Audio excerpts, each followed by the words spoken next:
بسم اللہ الرحمن الرحیم۔ السلام علیکم ورحمۃ اللہ وبرکاتہ۔ درود شریف کا نذرانہ بانداز غلامانہ پوری ایمانداری کے ساتھ پیش کریں۔ اللہم صلی علی سیدنا و مولانا محمد مبارک وسلم، صلاۃ و سلام علیک یا رسول اللہ صلی اللہ علیہ وسلم۔ نکاح کی نیتیں، اہمیت اور فوائد۔ کوفے کے ایک عظیم بزرگ حضرت سیدنا ابو محمد سفیان بن عیینہ رحمۃ اللہ تعالی علیہ سے ایک شخص نے اپنی زوجہ کے متعلق عرض کی: اے ابو محمد، میری بیوی ہر وقت میری بے عزتی کے در پہ رہتی ہے۔ آپ رحمۃ اللہ تعالی علیہ سر جھکا کر کچھ سوچنے لگے، پھر بولے: کیا تم نے اس سے نکاح اس لیے کیا تھا کہ تمہاری عزت میں اضافہ ہو؟ تو اس نے اس بات میں سر ہلایا، یعنی کہا کہ ہاں۔ تو آپ رحمۃ اللہ تعالی علیہ نے ارشاد فرمایا: جو شخص نکاح کے ذریعے حصول عزت چاہتا ہے اسے ذلت میں مبتلا کر دیا جاتا ہے۔ جو شخص حصول مال کا خواہش مند ہو اسے فقر میں مبتلا کر دیا جاتا ہے، اور جو شخص دین کا ارادہ رکھتا ہو تو اللہ تعالی اس کے لیے دین کے ساتھ ساتھ عزت اور مال بھی جمع فرما دیتا ہے۔ اس واقعے سے جہاں نکاح کے لیے دیندار عورت کا انتخاب کرنے کی اہمیت و فضیلت معلوم ہو رہی ہے کہ جو خوش نصیب نکاح سے دین کا ارادہ کرتا ہے تو اللہ تعالیٰ اسے عزت و مال عطا فرما دیتا ہے، وہیں اس واقعے سے یہ بات بھی معلوم ہو رہی ہے کہ ایک مسلمان کے لیے ہر نیک و جائز کام کی طرح نکاح جیسے عظیم سنت کی ادائیگی میں بھی نیت کے قبلے کو درست رکھنے کی ضرورت ہے، کیونکہ اگر نیت کا قبلہ درست نہ کیا جائے تو وبال کا سامنا کرنا پڑ سکتا ہے۔ جیسا کہ بیان کردہ حکایت سے پتہ چلا کہ جو شخص نکاح سے حصول عزت کا ارادہ کرے اسے ذلت میں مبتلا کر دیا جاتا ہے، اور اگر وبال نہ بھی اٹھانا پڑے تو کم از کم نکاح جیسی عظیم اور پیاری سنت ادا کرنے کے ثواب سے ہی محرومی کا سامنا کرنا پڑے گا۔ جیسا کہ صدر الشریعہ بدر الطریقہ حضرت علامہ مولانا مفتی محمد امجد علی اعظمی رحمۃ اللہ تعالی علیہ فرماتے ہیں کہ اگر نکاح سے محض لذت یا قضائے شہوت منظور ہو تو ثواب نہیں۔ یہی وجہ ہے کہ ہمارے بزرگان دین نکاح کے معاملے میں بھی نیت کے صحیح سمت قبلہ کا بہت زیادہ خیال رکھا کرتے تھے۔ منقول ہے کہ ایک بزرگ رحمت اللہ تعالی علیہ کو لوگ ایک مدت تک نکاح کا کہتے رہے لیکن وہ انکار کرتے رہے۔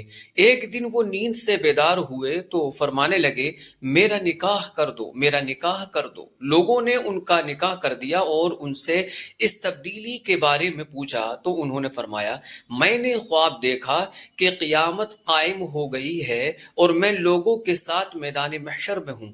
تمام لوگوں کی طرح مجھے بھی شدت کی پیاس محسوس ہوئی، قریب تھا کہ میں ہلاک ہو جاتا۔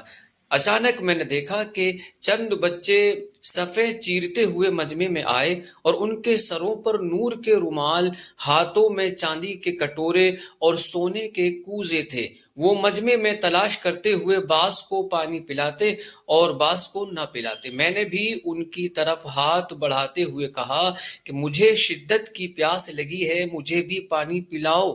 تو ایک بچے نے کہا: ہم میں کوئی آپ کا بیٹا نہیں، ہم میں سے ہر ایک اپنے والد کو پانی پلائے گا۔ میں نے پوچھا: تم کون ہو؟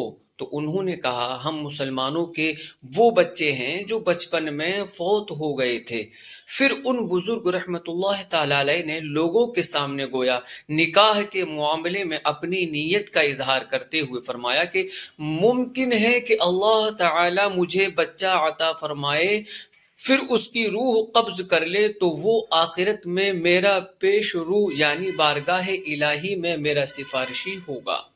اس حکایت سے معلوم ہوا کہ ہمارے بزرگان دین رحمہم اللہ المبین اچھے مقاصد کے لیے نکاح کرتے تھے، لہٰذا نکاح کرنے والے کو چاہیے کہ وہ نکاح کے معاملے میں جہاں اور بہت سی چیزوں کو اہمیت دیتا ہے وہیں حصول ثواب کے لیے نکاح کی ان نیتوں کو بھی خاص طور پر اہمیت دے اور انہیں ہرگز نظر انداز نہ کرے، بلکہ ہو سکے تو ان کے علاوہ اور بھی اچھی اچھی نیتیں کرے۔ آئیے نکاح اور شادی شدہ زندگی سے متعلق چند نیتیں ملاحظہ کریں۔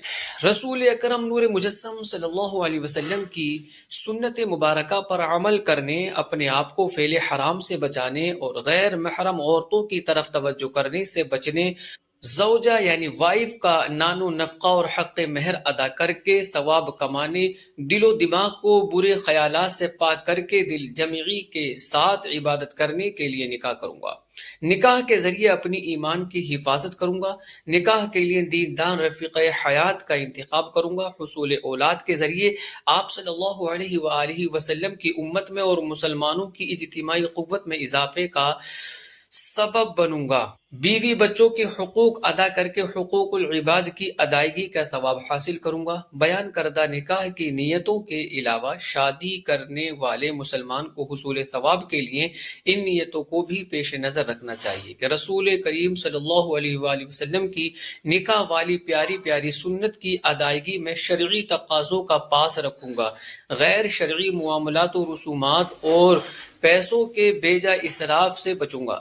زوجہ کی وجہ سے بہت سے گھریلو کاموں سے فراغت حاصل ہونے کی بنا پر نیکی کے کاموں کو پہلے سے زیادہ وقت دوں گا۔ زوجہ اور اولاد کے حقوق کی ادائیگی کے لیے کسب حلال کروں گا۔ کسب معاش کی راہ میں پیش آنے والی مشقتوں پر رضا الہی کے لیے صبر کروں گا۔ زوجہ اور اولاد کی شریعت کے مطابق تربیت کروں گا۔ اپنی رفیق حیات پر بیجا رعب جمانے کی بجائے حتی المقدور نرمی اختیار کروں گا۔ خدا نخواستہ اس کی طرف سے کوئی تکلیف پہنچی یا اس کی کوئی بات ناگوار گزری تو صبر کروں گا۔ زوجہ اور اولاد کے معاملے میں ہمیشہ اللہ تعالیٰ اور رسول اکرم صلی اللہ علیہ وسلم سے ڈرتا رہوں گا۔